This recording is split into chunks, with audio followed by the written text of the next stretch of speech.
Netcasts you love. From people you trust. This is Twit. Nobody better to review an Android device than the host of All About Android, Jason Howell. Well, thank you. Is here. Good to have you. It's good to be And back. the Motorola G. This is the one Republic Wireless is selling for, what, $129? Yeah, I mean, it's pretty inexpensive. They have it, I believe, you're They have the Moto of the X. Moto E. The Moto E is the super low price, Okay, the $129. this is not. So how much is that this? one. This one is $179, 3G. Okay. That's unsubsidized. Unsubsidized. So that's a very low price And phone. it's been around for a little while now. It's been around probably for, I'd say, about 5 months, but it's become relevant again because when it initially released, it was only 3G, and it was priced at $179, still priced there. But they now have an LTE version for $229, all in. If the speeds are really important to you, you can get it for $229. That's it, no subsidy. Let's set the groundwork here. Do you like the Moto X? The I do. Motorola? My wife has the Moto X, and I think it's a fantastic, easy to like device. Right. How does this differ?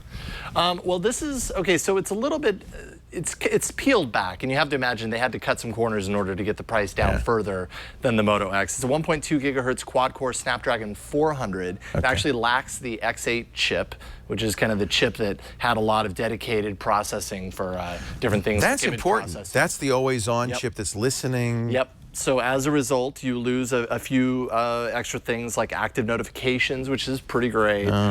OK Google Now voice commands, completely hands-free. You don't really have that here. The flick of the wrist to launch the camera. Some things like that just aren't on the Moto G. So this is really making it just pretty much a plain Android phone. In fact, they sell a Google Play edition. Is that what we're looking at now? Or No, this is just the straight-up Moto G 3G version. It's not the LTE version. Although the Moto X was pretty much like a Google Play phone. This And this is too. I'm not aware of a Google Play version of the Moto G. I thought they did. I certainly haven't sorry. used it. But yeah, you know, all things considered, the design takes a lot of the cues from the Moto X. It has the same style of backplate, and actually through Moto Maker, you can customize and get different backplates. So you still have that. I think the lowest cost one that was just recently announced, the Moto E, I'm not sure that you can necessarily do that.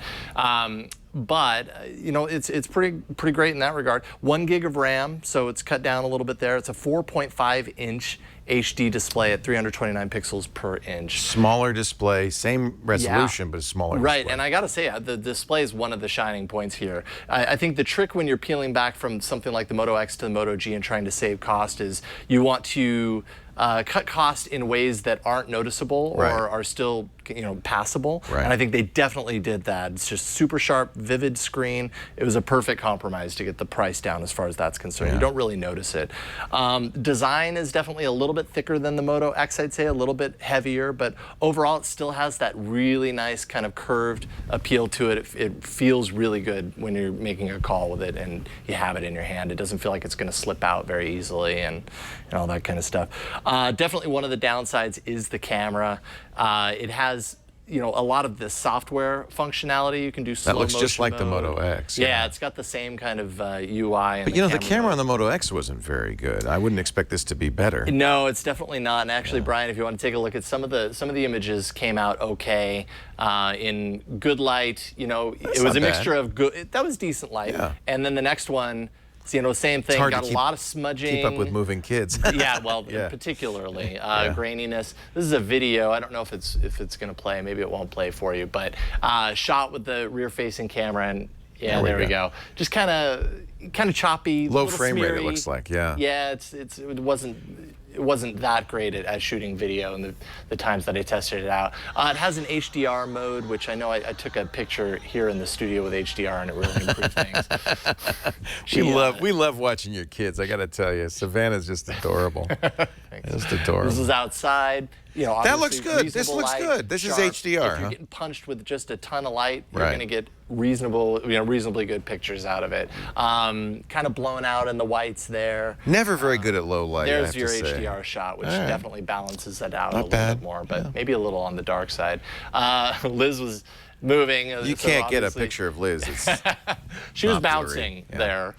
Yeah. So there you go. So I don't know. You know, I think ultimately with the camera, it's another place that they probably peeled back a little bit to get the price down, and you definitely notice it. So if pictures are essential, really important to you, something to consider there. Now, the Moto X didn't have a removable battery or SD card. This doesn't either. No, it doesn't, and that's actually another downside. 8 gigs of storage on this. Oof. When you're talking about no micro SD card slot, 8 gigs of storage. You can get 16 gigs of storage, I think, for 20 bucks more. Okay. Probably should do that.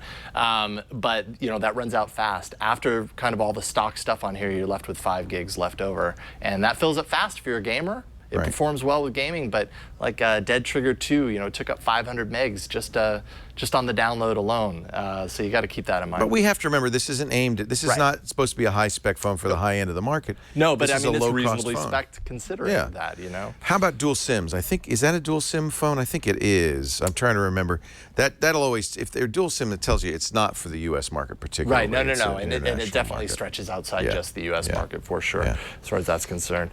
And then, of course, you know, same with the Moto X, the software is pretty much stock Android. A few enhancements. There's a couple of extra apps in here. I already discussed the enhancements in the camera. It has assist. That's great. It has assist. I love which assist. Is great. Sleeping mode, meeting mode, that kind of stuff. Knows when you're driving. Now that's different. It doesn't have the driving mode in here. That's another missing feature. Yes.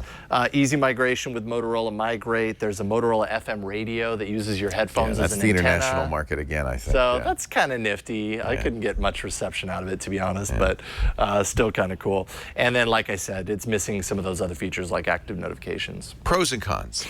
Pros, definitely the price. When you're talking about unsubsidized, $179 for really pretty reasonable hardware here. You can't beat it. The display, like I said, love the display. The design, I like it. I noticed some people that thought maybe it was a little pudgy, but I honestly don't feel that way. I think in the hand it actually, it's a pretty comfortable phone to use. And then the software, I'm a sucker for, you know, the kind of less enhanced software overlays, which is what you get here. A cleaner Google experience. Yeah, a cleaner experience, exactly. And then the cons, the camera, and then the storage, which I've kind of already talked about. But all in all, I think if you got $180 to spend, or you... For a kid? Yes, absolutely. Great or choice. if you want the LTE version, $229 is not too much to spend. Yeah. For these specs, I'd say buy.